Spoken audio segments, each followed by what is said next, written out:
What is up, all of my beautiful freaking people? Welcome back to a special episode of FMLTalk. We are celebrating Galentine's Week here on FMLTalk, and it is a really good episode. Morgan Willett, who you might know from winning Big Brother, being on X on the Beach, and The Challenge, is here to give us an exclusive interview for the first time about her very public breakup. So sit back, grab the bottle of fucking rosé, and welcome to FML Talk. Oh my God. Wait, how old was the other girl? 19. Can you believe that shit? Hey, this is Gabrielle Stone. Good book? He did what? 48 hours? What a dick. Yeah, but have you seen all the photos on her Instagram? And this is FML Talk. Oh, no, she didn't.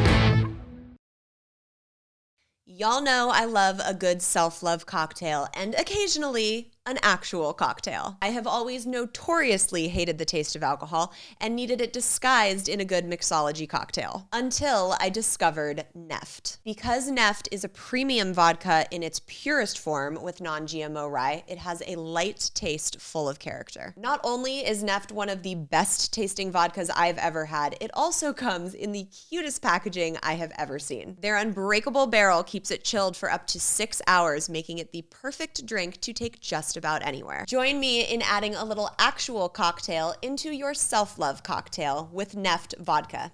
Cheers! You guys, I'm so excited for you to hear this episode today.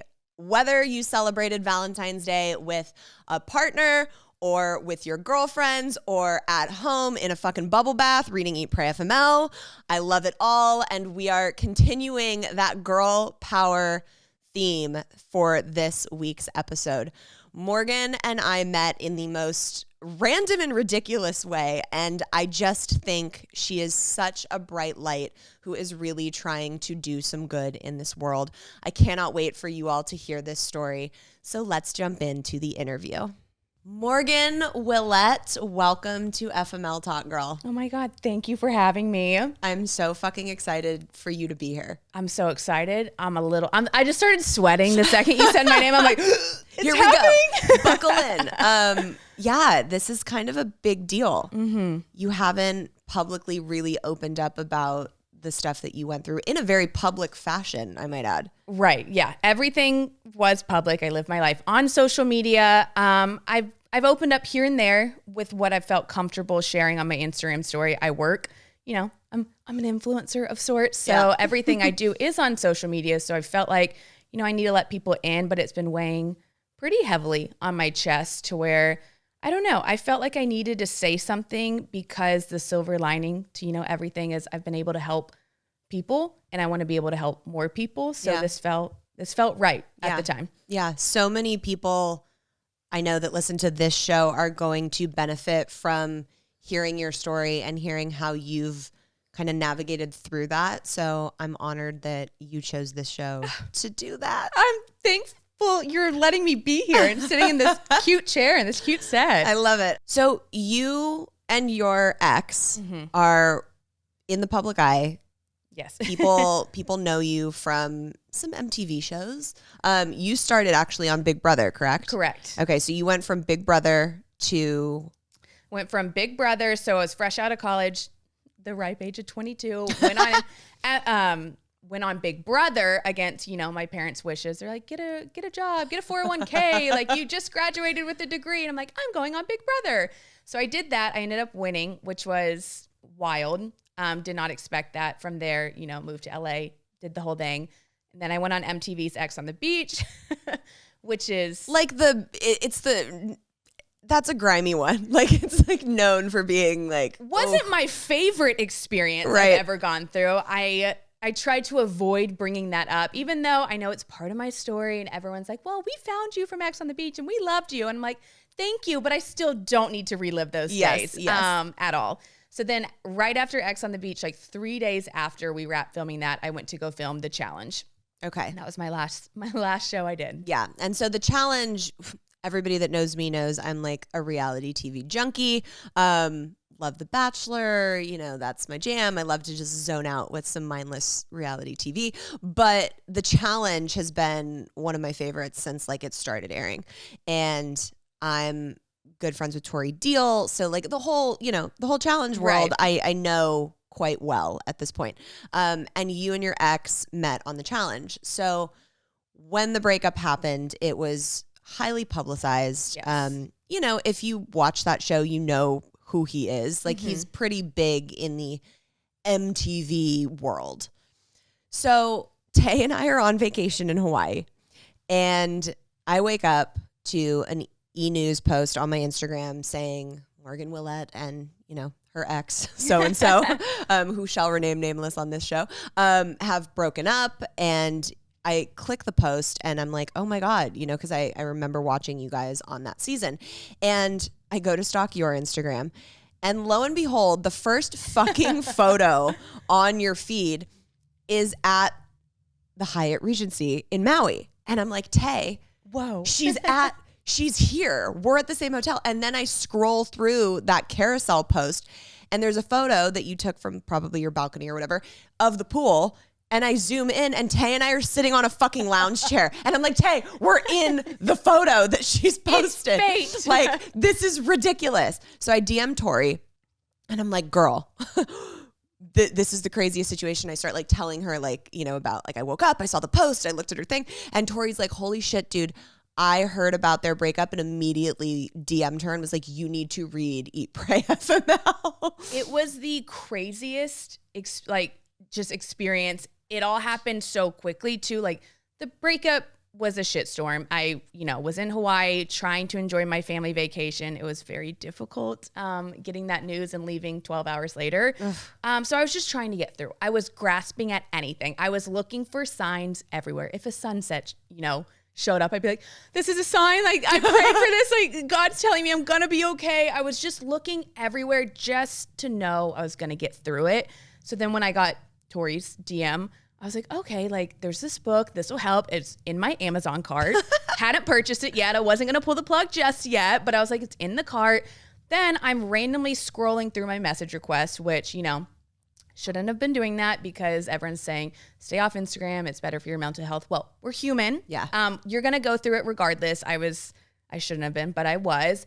And you popped up. And of course I see the blue check and I'm like, okay, she's probably very normal. She's probably not spewing hate at me. She's probably not asking me inappropriate questions or details. So I opened it and you were saying that you were at the Hyatt. And I literally like looked at my mom and dad. I'm like, you're not going to believe this. The book that I'm about to buy, she's messaging me, the author, she's at this hotel. It was just so insane. And in that moment, I was like, okay, you're going to be okay. Here's your sign. Read the book. She's going to help guide you. My fairy godmother is going to help me through this process. Like she's at the same resort in the freaking photo. Like it had to be some higher purpose. Weird fate. For sure. And anyway, so we had left and then you and I ended up connecting back in LA and going to lunch and I just adore you. But so take me back to you've gone on X on the Beach, you go on The Challenge. It's kind of like this whirlwind of reality show thrust into the spotlight. How does it begin with you and your ex from there? So I was on as a rookie.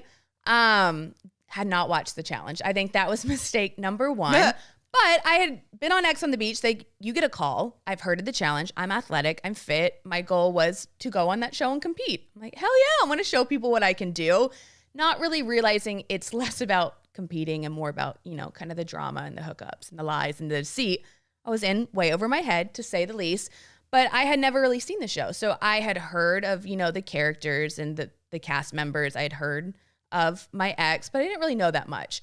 I just remember before I left, my sister kind of gave me a breakdown. She's a big reality TV fan Love too. That. She's Love like, that. Here's a Venn diagram. Literally. She was like, here's a chart of everyone and their accomplishments. And I remember she was like, you know what? Just stay away from him.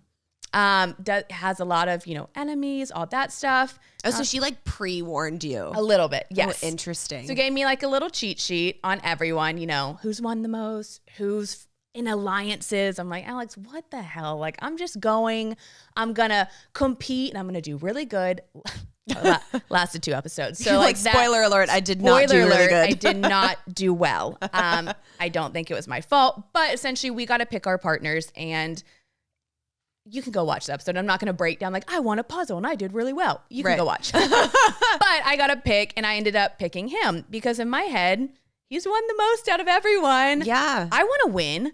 Why don't I just pick the guy who's won the most? It made sense to me at the time. I still stand behind that decision.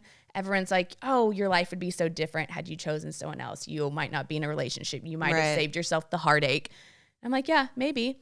But I would not be sitting in this chair talking to you. I would not be living the life that I live. I don't know where I'd be, what I'd be doing, but I wholeheartedly believe everything happens for a reason. And Big time. Picked him as a partner, and we didn't do well because my sister was right and he had a lot of enemies. Yeah, so for people that are living under the rock and don't watch the fucking challenge, I don't know what you're doing with your Wednesday nights, but I don't blame you. I don't watch it. it's highly entertaining. But It is. So this individual is very well known, has been on that show for like decades plus at this point, and is a really good competitor, has won a significant amount of times, but also, has a lot of drama and shit with people on the show. Right. So it was like I'm going to pick a winner, but also you're getting all the baggage that comes with it. Which I was unaware of. I just assumed, and I'm coming from Big Brother where if you win, you're pretty well liked because normally the house votes for you, or in my case, America voted for me. So I was like, okay, well, if he's won so much.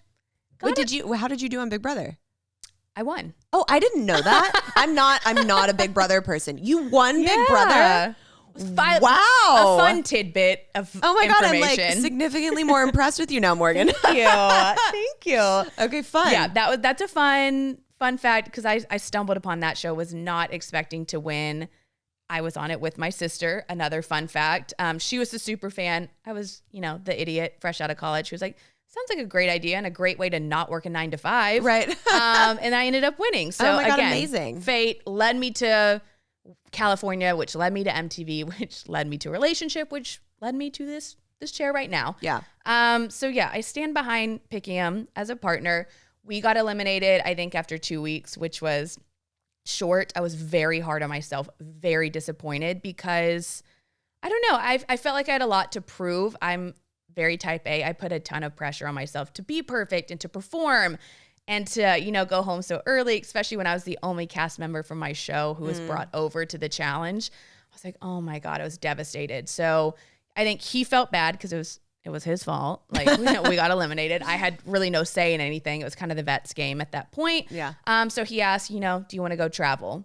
It's kind of on MTV's time. Let's go explore the world. What else are we going to do? And at that time I was like, that sounds great. Yeah. I don't want to go home and tell my friends and family I got eliminated so early and I'm back.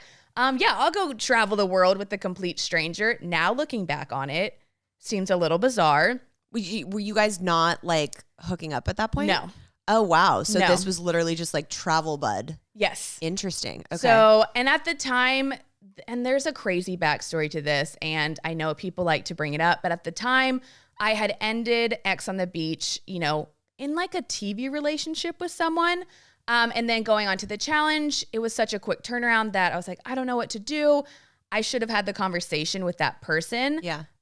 Because I think in the back of my mind, I'm like, a TV relationship, it's not real. Like, it wasn't going to work in the real life, but I didn't. I went on the show. So I was kind of battling with what am I going to do with that when I get home? And now I've got this guy that I'm traveling with. It was just a whole situation. I was young. I was 23. I was not good at communicating. I learned a lot from that. Mm-hmm. I ended up ending it with that person and then traveling with, my partner from the show, my ex. Do I have regrets? Yeah, I probably didn't handle it the best that I could. But again, I'm here. I believe everything happens for a reason. I think life is about learning from your mistakes. And I think I did. And I think I'm doing the work to continually be a better person, whatever. So we traveled together for those 2 weeks and I got to know him out of TV, out of the guy you see in front of the camera. And I really enjoyed it. I really liked that person. It was very different because I think on the show I was intimidated. I'm like, oh, like, I don't know. And he always kind of pushed my buttons and I just didn't know how to react to that. I'm like, you make me nervous. Well, he's a very big personality. Very big personality. And at least on TV. in real life as well.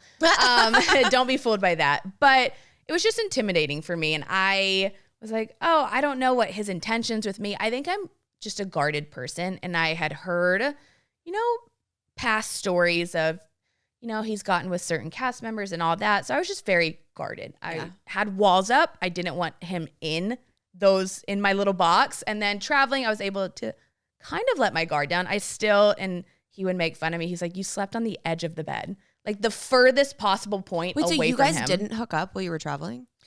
Towards the end. Towards the end, yes. 2 weeks on the road, you get to know each other. Right. But at first, I wanted to travel, but I was so nervous. I don't know why. And even looking back, I'm like, why are you so guarded?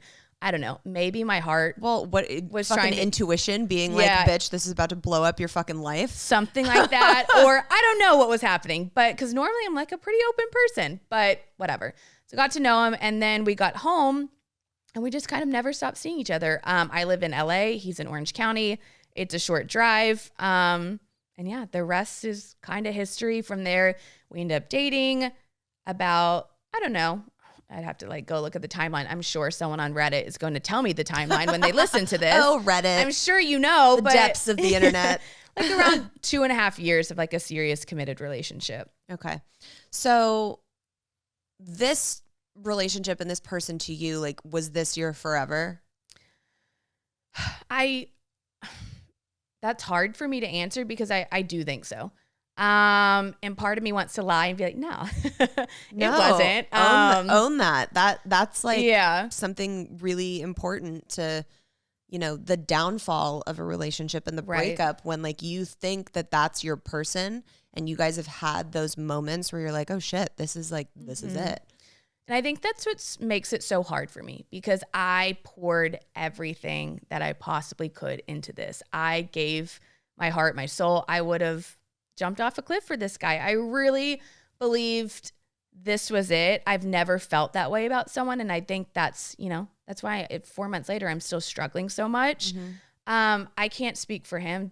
I don't know if he wanted, marriage or that with me, but if he would have asked me to marry him, I would have said yes in a heartbeat. Yeah. I'm kind of embarrassed saying that because I'm like, should I judge myself? Whatever. I'm literally just being honest. That's how much I felt for him. Yeah. And it didn't work out. And that's hard. So let's dig into that. What were the first kind of red flags that popped up in your relationship that you now looking back on it, you're like, oh, that was waving in my face and I fucking ignored it? Right. There was a lot. And I mean, before I dig into this, I do want to just preface that, I'm not coming on the podcast to bash someone. I think people, when they hear reality TV, it's like tea and receipts and lies, manipulation, get attention. I'm like, that's not my intention at all. That's, that's not my character. That's not how I was raised. I'll never bash him because I still have so much love in my heart for him. Yeah. Trust me, I wish I could snap my fingers and turn that off. Girl, I've been there. I think we all have. I think healing would be a lot easier if I just woke up one day and was like, my memory's gone, but I don't. So I'll never bash him. But I do want to just share my story and my truth. And I think you've been such an inspiration to be like, you're allowed to do that. And I think for a long time I was like, no, you can't do that because you are in the public eye and what's going to happen and who's going to judge you. But if anything, I just want to hopefully be an example for other people because I think when I was going through all this and, the ups and downs throughout the years, I wish I had known of you. I wish I had known of your podcast. I wish I had read your book because I think I would have found so much strength. I think I would have been able to make decisions sooner. I don't think I would have completely lost myself. Right. I don't think I would have, had so little confidence. So that's, kind of why I'm here. And I want to reaffirm that because when you reached out to me and you were like, okay, I'm really nervous, but I think I want to come on and share my story. It was so genuine and coming from a place of I just can't keep tiptoeing around it. Mm-hmm. And it weighs heavily on my heart to have people assume things when I could be sharing it and clearing the air in a respectful way and leading by example and helping other women in the process. Right. So I wholeheartedly want people to know that this isn't some dramatized, like exclusive episode. Like it's truly someone who has been really fucking hurt in a really devastating way and is now trying to reclaim some of that power by sharing her story and allowing it to affect and help others. Right. Yeah. No, you hit the nail on the head with that one. And I just remembered texting you and I was like shaking. I'm like, oh my God, what if she says no and tells me I can't be on her Oh my podcast? God, Morgan. What if she's like, I don't want you on my podcast. So cute. What made you want to, cause like you could have had your pick from a good number of shows. In a weird way, like, this is going to sound, I'm not stalking you or not creepy, but like, I just felt like I trusted you. Like, I really feel like what you've been through, I related to, especially when I got back from Hawaii. I know I've kind of told you this, but your book was part of my nightly routine. When I was alone in my apartment, that first month was the hardest month I've ever gone through. I've never felt so alone, so confused. And every single night, I'm going to get emotional, but every single night I would sit in bed.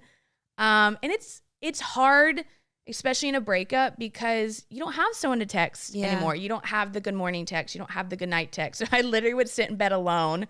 Like, I'm tired of bothering my family. I'm like, hey, you guys can go to bed. Don't text me. But I would open up your book and I'd read one chapter a night, just one.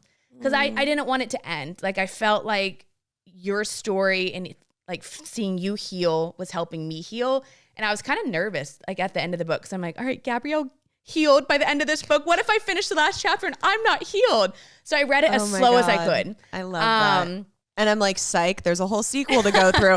I love that. Twist. So like we were just hanging out in bed every night. Exactly. Like you were part of my healing process. So when I finally was like, okay, I think I want to go on a podcast, you were at the top of the list because I don't know. I feel like, especially with reality TV, people want the juice, the tea, the drama. And that's what I didn't want. I didn't want to go on and have someone be like, oh, so give me more. Like, do you have receipts? Right. And I was like, Gabrielle's not going to do that. I feel like she's the one person who understands and she'll be able to pull the information from me that I probably couldn't give to anyone else. So that's why I reached out to you and I stand behind that decision. Oh, I love that. And I'm honored. With that, let's pull some information out of you. Anyways, back to your question about the red flags that I skirted around. So what were the initial red flags that you were like, oh shit? There was a lot. I think anytime you get sent a screenshot, you need to believe that. Because people aren't going out of their way to Photoshop stuff. Right. And I believe that they did because anytime I would, a lot of women, the internet is a ruthless place. Yeah. They would send me, questionable screenshots or something like that. And I would, present the information because I think throughout the relationship, that's what I tried so hard on is to not get angry and to present things calmly and peacefully. And it always blew up in my face. And that's why I was like, God, like, what are you doing wrong? You're not working hard enough. You need to be better, quieter, nicer, less confrontational. And no matter what I did, it never worked for me. So you were getting DMs on your Instagram from women and they were screenshots between women and your ex. Right. And it was, it was always just questionable, like flirty, like insinuating things, like, like whatever emojis that are insinuating stuff like that. So I would be sent that. I remember on one occasion I was sent like actual text messages and that wrecked my life. Like that was one of the hardest things ever. And, looking back, I'm like, God, why didn't you should have left. You should have left. And I think that so many people say that when they have hindsight and they look back on it. So you are not alone in that. For sure. And, I think that's another reason why I wanted to come on the podcast because I get a lot of messages of people being like, your strength is so admirable. I look up to you. You're a strong woman. You left a lot. I can't do that in my own relationship. And I think for me, I'm honored that you think that, but you don't know the whole story because part of me feels like a fraud. Right. I still do think I'm strong because I did leave. But it took me a few years to gain the confidence and we can kind of dig into when that moment happened, but there were so many red flags.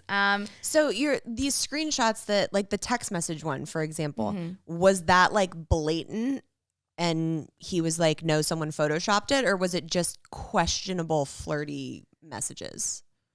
It wasn't questionable. It was, there was, some other girl, and at the time, and I thought this was okay, and now I'm like, it was not okay. Morgan, have a little self-respect. But it was like, oh, well, at the time we weren't that serious. We weren't as serious as we were now. And at this point, the whole relationship, there was so much love, and I just cared so much that I was willing to believe anything. I was willing to make any excuse to be like, okay, yeah, that makes sense. Yeah, totally. And I put the blame on myself. I wholeheartedly took all of that, and I was like, oh my God, you're right. Like, I should have had that conversation and sooner, and I should have been the one to be like, hey, like, do you see me as this? Like, are you talking to other people? Because I'm not. I just assumed we're in this committed relationship. And no, that wasn't my fault. No, not at all. So when you would bring him these screenshots, what was his response? What was the excuse of to where these came from or what they were? Sometimes it was, it always came back to, you can't believe the people on the internet. They're out to get you. They're out to get us. Like, they see a happy relationship. They're going to do whatever they can to ruin that. I've been on TV for so long. They see my success. So people are going to try and tear that down. You know what you signed up for. You're like, yeah, but this is a screenshot. Right. So like, what was the excuse for that screenshot? Was it's photoshopped? Was it's like, it not was me? Always just like, that's not real. It was either that's not real or I meant nothing by that. That meant nothing. It was a joke, or I was just bored. What kind of, okay. That's like for any men that are listening, that is the lamest excuse I've ever heard.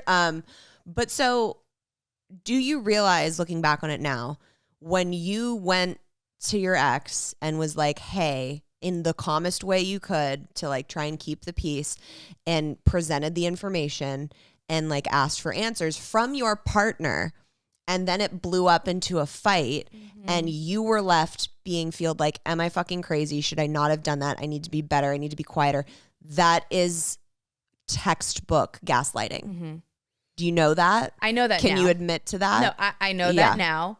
I've really, really, since the end of this relationship, been trying to educate myself on gaslighting and what that looks like, because at the time, I hadn't heard that word. I think my mom brought it up a few times because, my poor family, they saw me go from like a happy-go-lucky, like, I've always struggled with anxiety, but like it was manageable. And I went to this girl who had constant anxiety, constant tears. Like, I couldn't check my phone in the morning without like getting sweaty palms. Like, anytime I would go through the message request, I was so nervous of what I might find out. And I'm like, now looking back, I'm like, that's a red flag. Yeah. Like, you should be able to wake up and be like, oh, cool. Like, who's messaging me? Like, awesome. They want a link. They want to know something about me. It's not like, no, instead you're like, who's going to blow up my life this morning because of my relationship? What am I going to have to deal with? What am I? And I would get so nervous not to even see it. I think I kind of knew in the back of my head, you're going to see this a few more times. I was so nervous what I was going to do with that. Yeah. Because part of me was like, it's a lot easier to just not say anything.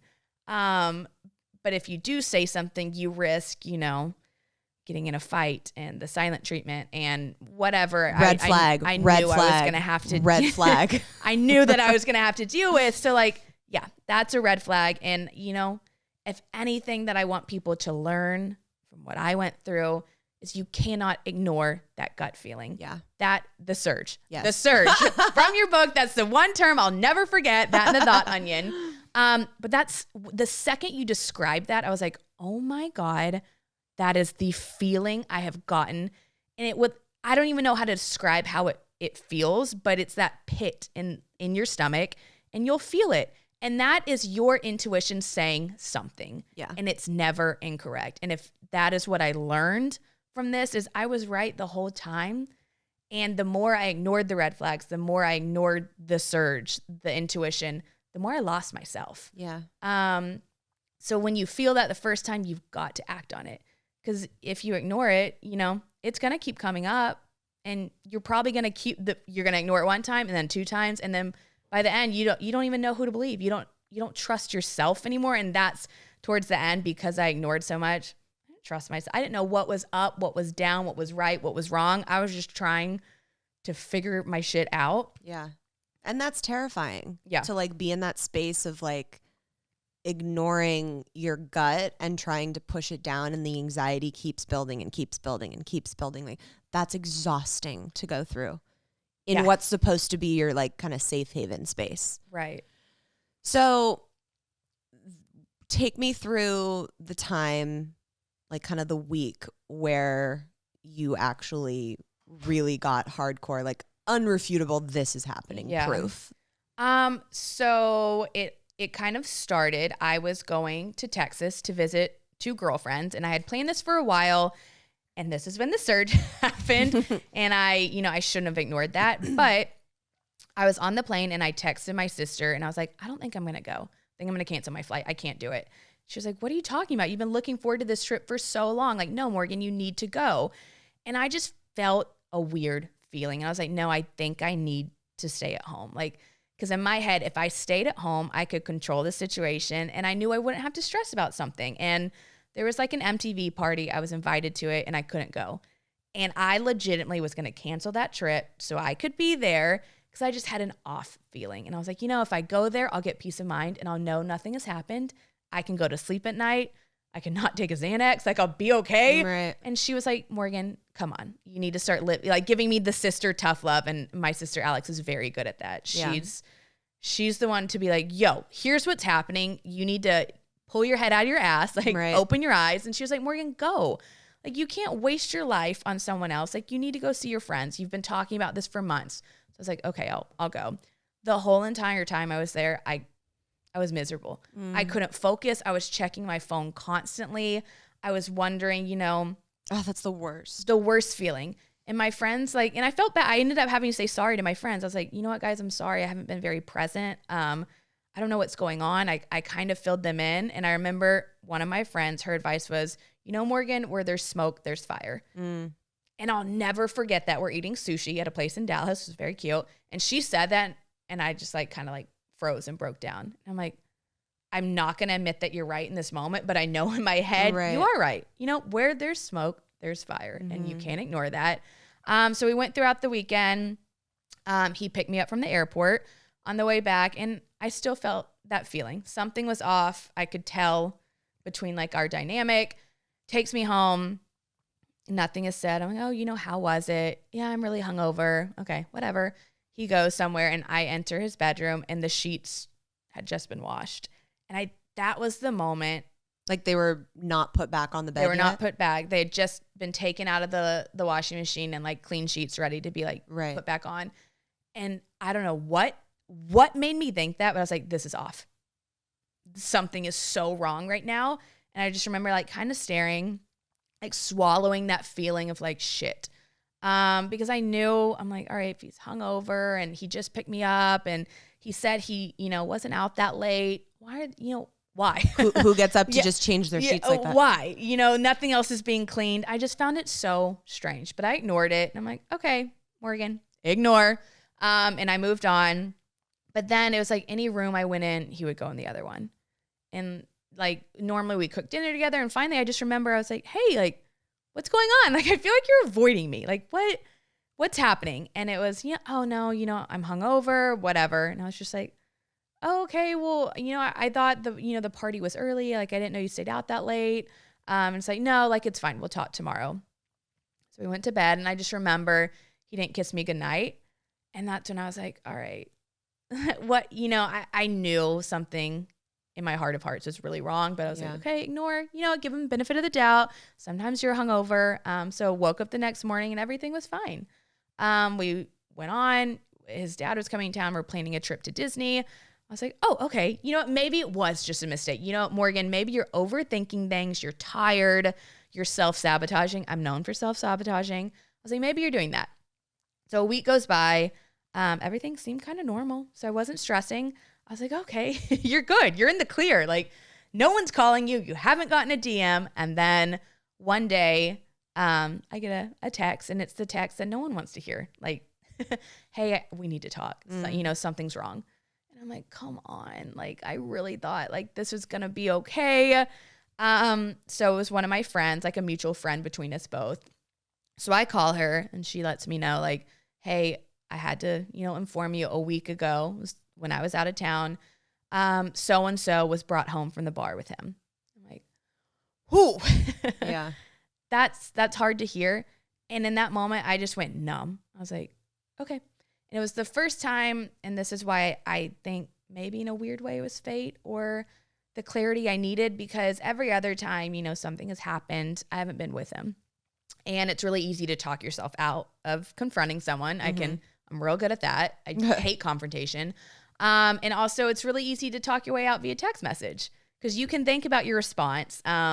You can kind of plan that, but to find out in person, he's standing next to me. It's like, all right, what's going to happen now?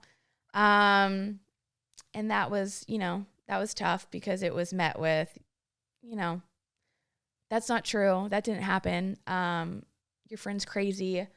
And I'm like, I don't know. And it was the worst timing ever because I had to go do a freaking book club. Tell my book clubbers, if you notice me teary-eyed in that, wow. That's because 5 minutes before this all happened. So I'm like, get your shit together, pull it through. And then I just remember the book club ended and I broke down because I knew in that moment, you know, this is it. There's no way out of it. At this point, I had been sent, you know, a selfie of them. So I knew what she looks like. And that's hard.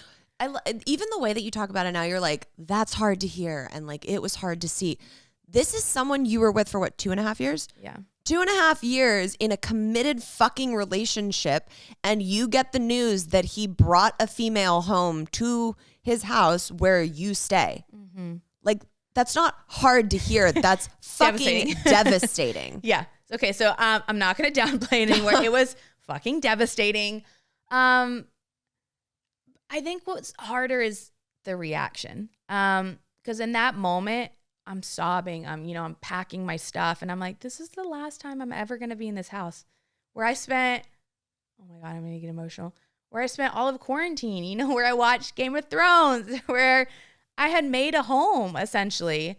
And you're leaving. Like, you have no choice. Like, you can't stay in this situation anymore. You can't lie to yourself. You're gonna lose it. Like, I had 1 ounce of myself left, and I knew in that situation, if I ignored it, like, it's too far gone. And funny enough, I think the reason I had the strength in that moment to leave is a week before, maybe 2 weeks before, I had called my friend Gianna, who's a saint, and she's very, you know, faith-based, and so am I. And I called her. I'm like, I just have a feeling like, Gianna, like, I need a prayer. She's like, whoa, I haven't talked to you in 2 months. And I'm like, right, I know, I really need help right now. Because prior to, you know, me going out of town, like a week before, I had been told by another random DM that something had happened at a bar. And there wasn't a lot of proof. It was, you know, just some young girl being like, you know, this happened, so-and-so made out with so-and-so. And I couldn't shake that. I could not ignore that one for some reason. That one was eating my soul.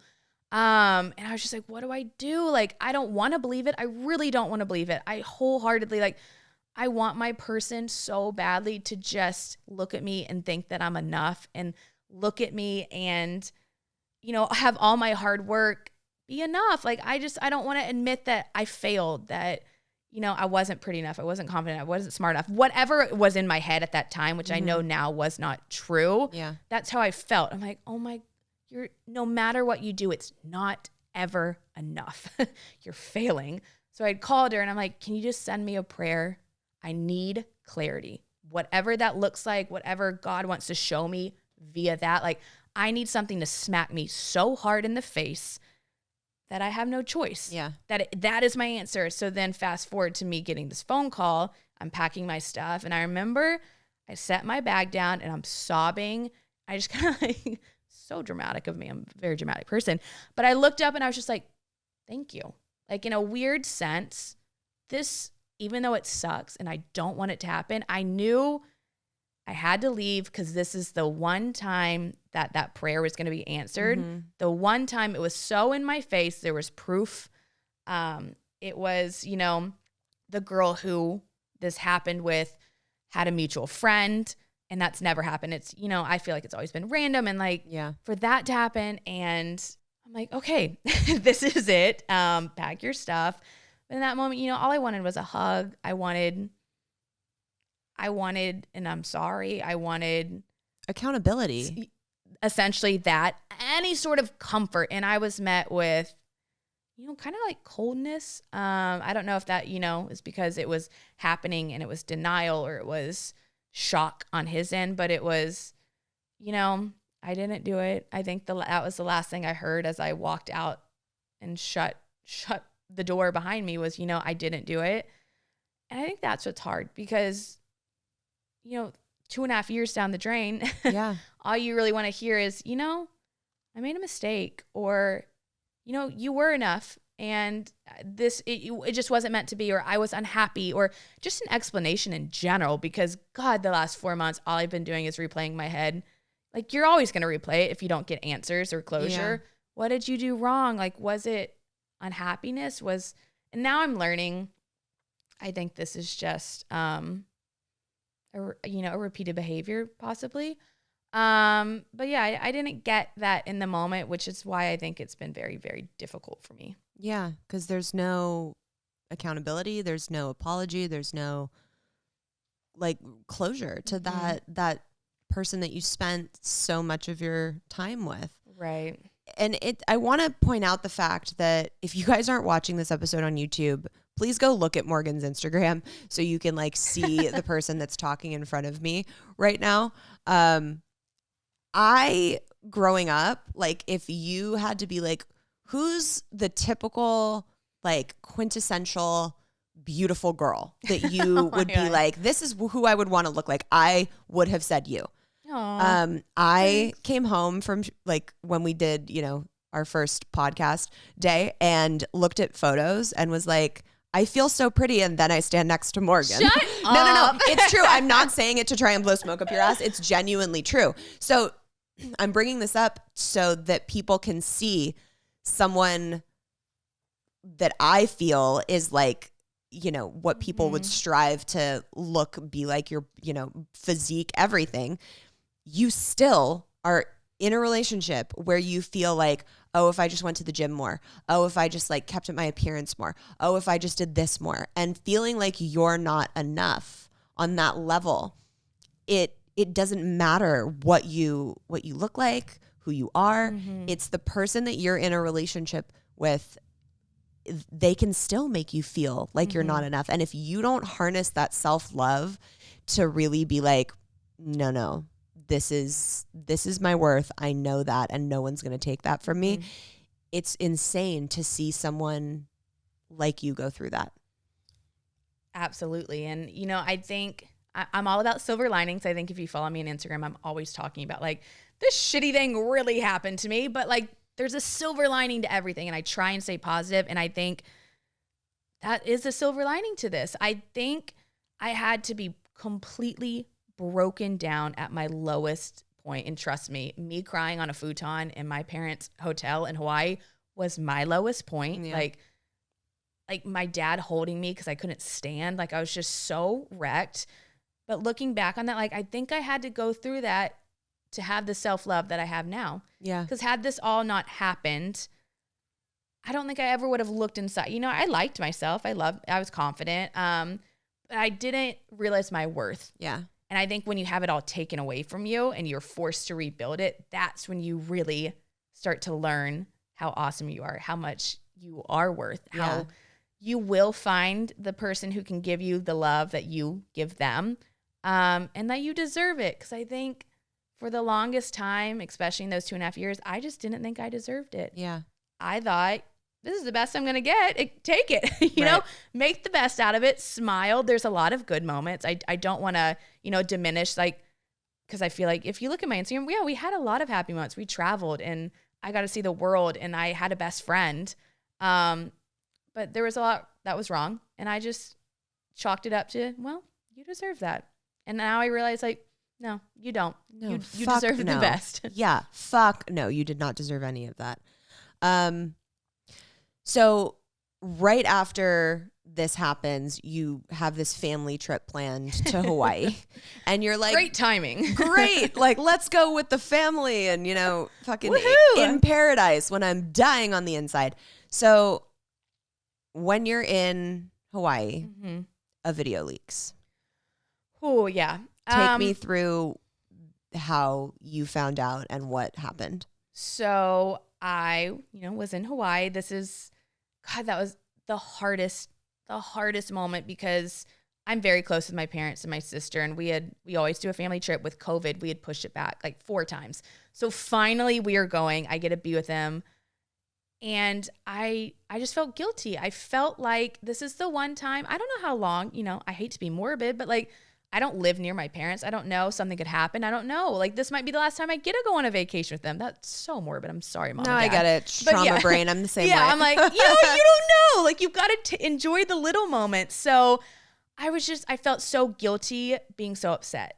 And I think, and I'll never forget my mom, because I was crying and I was just like, I don't know. Like, I'm not strong enough to get through this. I'm not strong enough to go home and face people and my new life. And she was like, Morgan, you're the strongest person I know. Like, the fact that you came on this vacation and you put a smile on and you went hiking and you went to the beach. And yeah, no, I wasn't happy all the time, but I did my best to make sure that my parents and sister, like, we could enjoy our family time. And she was like, no, that is strength. Because a lot of people would have, and they would have been okay with it. Like, they wouldn't have cared, but a lot of people would have just sat in their hotel room, cried.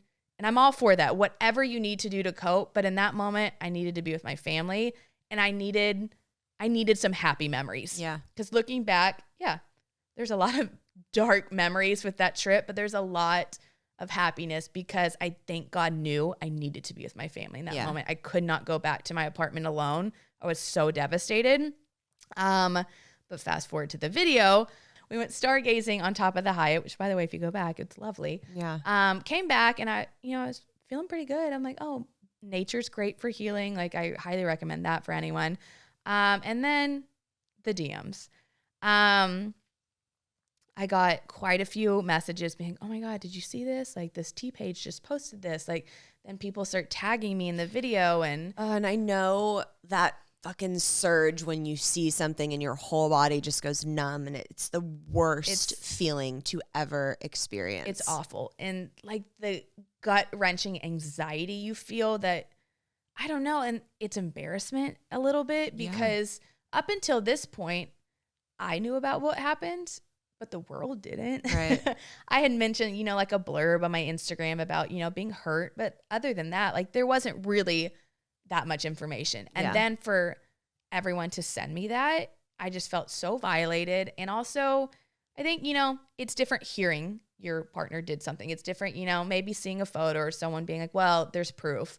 But to see it in front of your face, like the guy that I thought I was the only one kissing and the one that I loved more than anything, like to see him so willingly kiss another girl in such a public place in a bar, that was devastating. So I just remember I completely broke down. But silver lining of that, that now I'm realizing 4 months later is I think that was the catalyst of me being like, okay, it's out. It's public knowledge. You need to share. There's no more hiding. You freaking work on social media. Like, you can't just go sling a bunch of Instagram ads and be like, use my discount code. Right. And put on a happy face. And I never could do that. That's, I think, what was weighing so heavily on me is because the time this happened, I called my manager. I'm like, cancel every ad. I'm not posting. I'm not pretending. I'm not taking people's money when I'm devastated. Cancel them all. Yeah. So I think that was seeing that video was like, okay, you're going to speak on it, like address it, however you feel comfortable. But you need to say what happened. You need to just say that you're betrayed and you're cheated on, and your Instagram's going to look a little different for a while. I'm not going to be shimmying and dancing and posting fun workouts. Like, I'm going to just be doing my best to, keep my job, keep the commitments I had with the ads, but it's going to look different. And I did put out, a blurb, and of course, then the news outlets call and I'm like, leave me alone. Like, Yeah. I don't want it. I just Well, want it's so different going on through something like that in such a public forum. Like, it's not, nobody prepares you for that. No. Like, no one writes a book of like, hey, when E-News calls, here's how you should respond. I'm like, what? Yeah. Like, I'm a girl from Granbury, Texas, population 10,000. Like, I don't know how this works. Yeah. Like, I just want to feel okay. I want, it was devastating. I don't wish it on my worst enemy going through that. And I think it's also different for people, you know, like my ex who, yes, is on reality TV, but doesn't work on. So, you know, like if you take a break and you don't answer messages, Right. you know, life's going to go on. You have a job. Yeah. Your job is to go on TV. My job, though I'm very grateful for my job is to post on Instagram. Right. My job is to respond to people, engage, Yeah. make them feel like they know me. Like, that's what pays my rent. Yeah. So it was very different coping with that in that sense. And that was always, you know, kind of a big problem with the relationship is it's like, well, don't respond to the, like, just ignore it, you know, get off social media, stop checking your messages. And I'm like, I literally can't. I can't. Like, Yeah. I don't know how to, much more I can scream that from the rooftops. Right. I'm like, I can't. I want to ignore these people. Yeah. Trust me. So what was in the video that you watched and that the world it's watched? a very short clip. It's not like, oh my God, like, where's the 5-minute videos? Right. But it was enough for me to see what I needed to see. It was, you know, someone filmed a clip in a bar in like Orange County, which is like close to, you know, where we spend a lot of our time. And it's just, you know, them kissing or like his arm around her. And I think that was the frustrating part for me is I see all the comments, I see the messages, and Yeah. I got a lot of messages being like, oh, don't worry about it. Like, that's just a fan and they're hugging. And I'm like, no, it's not. Like, it trust me, like, I've been made aware of who the girl is. I know what she looks like. No, it's not. It's Is that not the girl that was in the selfie? Yeah. So that's the girl that Yes. went home and slept in the bed. Yes. And then had the sheets changed the next day. Yes. Yeah. Yes. That's heavy, dude. That's fucking heavy. Yeah. And I just look back on it and I just feel, and it's not my fault. I know that now, but I feel like a fool because I smiled and I made the bed. Right. Not knowing. And you know, But you know what? Let me just, sorry to cut you off. And I mean this in the nicest way possible, but like, fuck him for doing that. Like, fuck him for allowing you to make the bed when he knows damn well another woman was sleeping in it. And the only reason you need to make the bed now is because he felt grimy about it and had to wash the fucking sheets. Mm-hmm. That's not okay. Yeah. So like, I love you and respect you. And I think you are so sweet and beautiful for coming on and sharing your story in such an amazing way. So I don't want to push you to say anything negative against him. So I will. That's fucking bullshit. Yeah. That's not okay. Right. The disrespect of that situation alone is not okay. Yeah. And I mean, I agree wholeheartedly. But I think that's why when people look at me on social media and they're like, trust, I've seen those comments too of like, oh my God, stop crying. Like, you know, get over it. Like, get out there, start dating. Like, why are you still upset? And I'm like, because that shit is heavy. That weighs on a person. Like, and it wasn't that one instance. Like, you know, there was a lot, you know, that had beaten me down. But that was, you know, the cherry on top. And that's trauma. I'm working on it. I'm in therapy. I'm a huge advocate for going to therapy. Yes. I wish more than anything that my ex, you know, would have listened to the importance of therapy because I tried. I was like, oh my God, like, come with me. I think this would be beneficial, but you can't force that upon anyone. But yeah, that's why I'm struggling so much. And I'm still, you know, I know it's true, but part of me, you know, you play mind games. And I literally was calling my mom this morning and I'm like, Mom, do you think it's really true? And she's like, Reagan, are you freaking kidding? Like, are you really? And I'm like, I know, but like, and it's like, no, you've got to trust and believe the people who are telling you stuff. And I was told stuff and believe the facts that you're being told and like the proof that is in front of your face that you're seeing. Right. So after all of this kind of broke publicly, there were some emails exchanged. So And that's the question everyone asks, like, have you guys made contact? Blah, blah, blah. No, there really hasn't been, which has been tough. There were emails, sent 3 to be exact. The first kind of, saying I left his house, and an email just feels so impersonal. Like it's so formal. Like it's like you couldn't text. So you couldn't formal. I don't know. I'm like, look, I'm an advocate for texting. Just text me all your words. Like, right. I don't want an email. It's so weird. But yeah. I got an email before I left. That was incredibly difficult to read because it was, kind to an extent of like, I can't let people in. It's not you. It's me. And it was an apology, but anytime there's an apology and there's an excuse after, it diminishes the apology. Yeah. It takes away, the meaning. It takes away, the genuine. How genuine it is. I was like trying to help you. She can't talk today. No, because like I don't have a word for that either. Genuineness? Okay, well, you're going to have to dictionary that one. But yeah, so I got, I got emails, and the first one was, kind of that of explaining why this had to happen. It's hard even saying it because I don't believe it, but essentially along the lines of, the pandemic happened, our relationship was great then, but I had to go back to work. So, I kind of knew that this relationship wasn't going to work. And I'm like, what? What? Okay. And, it was nothing more than a drunken flirtation. And, like I'd have to like go back and like reread that email. I try and avoid doing it, but I knew that was going to happen, and I knew that was going to come out, and I knew that was going to get back to you. And that was kind of my way out. And that's devastating to hear. Yeah. That's like, instead of just like grow a pair of balls and be like, hey, I don't really want to be in a relationship with you anymore. But I think that's the thing for me. It's like, I don't even think it was, that's the thing. I don't know. Because then you rack your brain and it haunts me because it's, is that true? Yeah. Is that an excuse? Did you do something wrong? Like, what? Like, why were we planning a trip the next week? Like, it just didn't make sense to me. It was very difficult for me to grasp. Yeah. And also, I don't know. I think in that moment, I just wanted, hey, like, you're awesome. Yeah. This happened. I'm sorry. And it's not going to happen again. Right. But whatever. And it's just, that's so disrespectful to be like, I did this publicly so that you would find out and I would have an out. Yeah. And I think that's the frustrating part for me is, well, okay, it happened.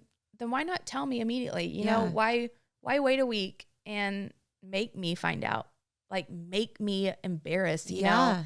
I don't know. It's just hurtful. It's all around just so hard for me to grasp. Yeah. But I'm learning, with time that I may never understand it, and that's okay. Yeah. It's not for me to understand. I'm the only one who can kind of give myself the closure. Mm-hmm. So yeah, that was the email. And then, the next one was kind of, the media, here's everyone talking, like, let's give our relationship compassion. I don't know. That was hard because where was the compassion for you? Right. I'm like, what? I feel like I haven't gotten any compassion. Yeah. Like, and now I'm supposed to not say anything. That didn't feel right to me. So that was difficult. And then, the last one was after I kind of did speak out and still not saying anything bad. I'm still, I don't know if you're listening. I'm never going to say anything bad. I don't have anything bad to say about you. But, and then, the last one was just angry, that I did say something, and that was hard because that was the last one. And I knew that was probably the last contact. And that was literally you just saying on your Instagram, I'm heartbroken, I was cheated on, and like, I'm healing. Mm-hmm. Like, that was the consensus of what you wrote. Yeah. So is there fear now with this airing? Because you know he's going to listen to this. Um, What up, dude? Hi. This is my friend Gabrielle. Nice to meet you. Love you on the show. Awkward. Yeah, I mean, there's so much fear, and not only with that, but there's fear. I mean, I'm putting myself out there. I think anytime, I said this on my Instagram last night, anytime you put yourself out there for the world to see, some people are going to agree with it, some people aren't, and 100%. that's freaking terrifying. Yep. Especially because it's a lot easier to just be quiet. It's a lot easier to just fade into the background. But I don't know. I still stand behind. I just didn't feel right doing that. And I want other women to look at this and say, oh my God, she was able to do it on a freaking public platform. I can do it. I can stand up for myself knowing that, you know, I don't have to deal with the hordes of people judging me. Yeah. Like, so yeah, you can do it. And you do deserve to do that for yourself. Because you have one life to live. Like, it's not worth staying somewhere where you're unhappy. Yeah. I always tell people I'd rather be alone and have my own happiness than to be somewhere where I'm comfortable. It's cozy. I know what to expect, but deep down I'm really unhappy. Yes. Yeah. It's never worth that. And, you know, there's sometimes, you know, with the whole let's give our relationship compassion. And I know a lot of people do this. Like I have an interview coming up in a few weeks with a dear friend of mine. And when their relationship ended, it was like, well, let's like really preserve what we had and not speak about it like publicly, or what if you ever do, don't say A, B, and C. And it's like the bottom fucking line is that if people wanted to be spoken about, written about, talked about in a better way, they should have fucking behaved better. Right. Because once something happens to you in your life, you own that. You own what happened to you. You're now dealing with recovering from trauma, trying to fucking heal, doing it in a public eye, which is really hard. And you own that. Like, that's your story. That's your shit to be able to share. And nobody should be able to make you feel like that is not okay. Right. So I'm so freaking proud of you for deciding to come on and do it in such a like, you've taken the high road in every aspect of this.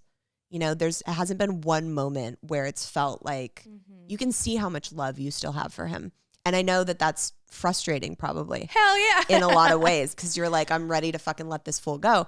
And it's very apparent. So the strength to, you know, walk through that still with having that love for that person is really inspiring to watch. Thank you. Yeah. Well, you wrote a book about it. And, and I'm like, and I really do go back to that because I remember, God, I reference my mom a lot. Hi, Mom. I talk to my mom literally every hour of every day. She's my best friend. But I remember talking to her. And at first she was like, you know, Morgan, like, sometimes I rush to decisions, and she was like, I want you to think through this. You know, do you want to do a podcast? Do you want to say all this? Like, not that she thinks that I shouldn't, but no, my mom's the same way. Yeah. Are you sure you want to deal with what it's going to bring, what it's going to bring, what it could possibly bring? And then I sat in my thoughts, and I was like, Gabrielle wrote a book about this. Like, she wrote a book, and there's so much strength in that. And like, I can't imagine like what you went through. Like, and I'm on a 45-minute podcast. Like, you opened up and you've helped so many women. You've helped me. You helped me through one of the darkest places I've ever been. And I'm like, you know what? I want to be a light. I've always strived to be a role model for women, to be a light. And I'm like, no, if I get 99 bad comments and people hate it and they think I'm a liar, okay. But if I get one female who reaches out and is like, I was in a dark place and you pulled me out of it, I think that's worth it. Yeah. Because I think up until this moment, okay, I'm only 27. I have a lot of life to live, but I've struggled, like, what's my purpose? I think everyone wants to know what their purpose is. For a long time, I'm like, oh, it's workouts. I like bringing people, you know, joy through working out and endorphins. Or I like content creation. I like bringing people fashion videos. But really, after this breakup, I think my purpose is being vulnerable, being open, and making people feel like they're not alone. Yes. I think with social media and all the people we see, like actors, reality stars, influencers, I look at their life and I'm like, what on earth? Like, you guys are perfect. Do you guys cry? Do you have emotions? Like, even when you go through hardships, we don't see it. So how do you think that makes us feel? I feel like a fool crying every day. And I'm like, no, I'm going to make sure Instagram knows, yeah, I do cry every day. Yep. And yeah, I go to therapy. And yeah, I struggle. And I'm a human, and I just happen to have 300,000 people watching me struggle. Right. And shit's fucking hard. Yeah. Yes. And the more that people can do that and be open on social media and be like, hey, it's not all sunshine and fucking rainbows shooting out your ass, the better everyone's collective mental health will be. Right. For sure. So there was a recent run-in with you two. Mm-hmm. Tell me kind of briefly how that came to be, in a sense, and what took place. Well, that was a tough one. That was another completely unexpected happening. Another theme of this episode, silver lining, because I did learn, and you always think in your head, what's going to happen when you see that person? Like, what are you going to say?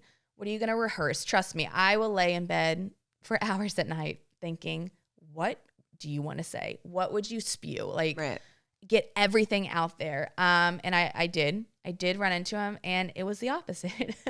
It was not anything that I wanted to say, but essentially backstory is I go to Reiki. I love Reiki. If you haven't done it, I highly recommend it. Get that energy in line. Yes. So I made an appointment about a month ago, and it's in Orange County.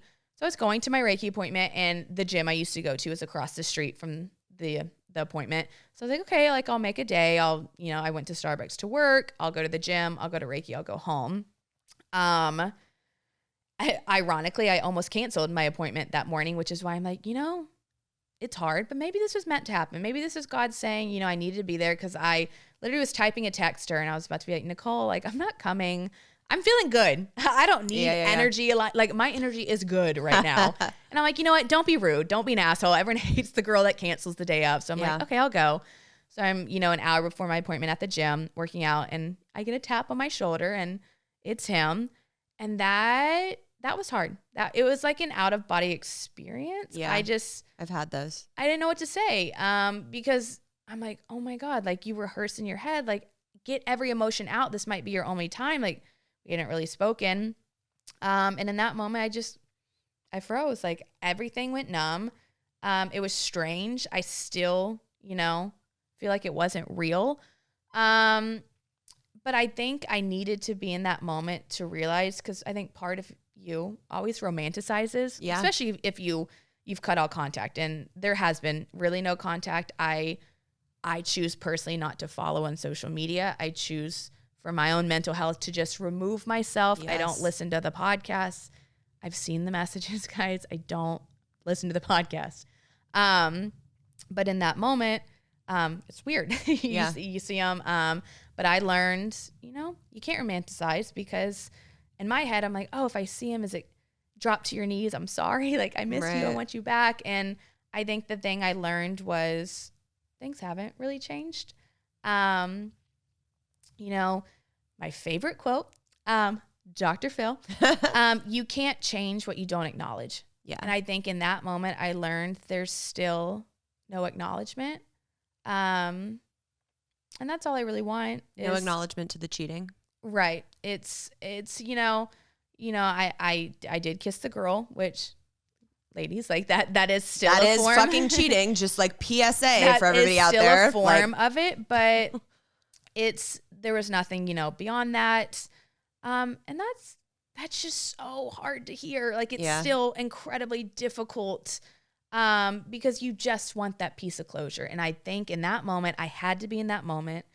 I had to be at that gym at that specific random time to know you will not get your closure from this, Morgan. You could spend 10 years wishing for a certain answer. You could spend 10 years hoping and praying that maybe you'll understand why it happened, or maybe you'll understand that it wasn't you, it was him, or that you were enough. Because I think that's what I battle with to this day, is like, Jesus, like, how does someone try so hard and come up so short? Mm-hmm.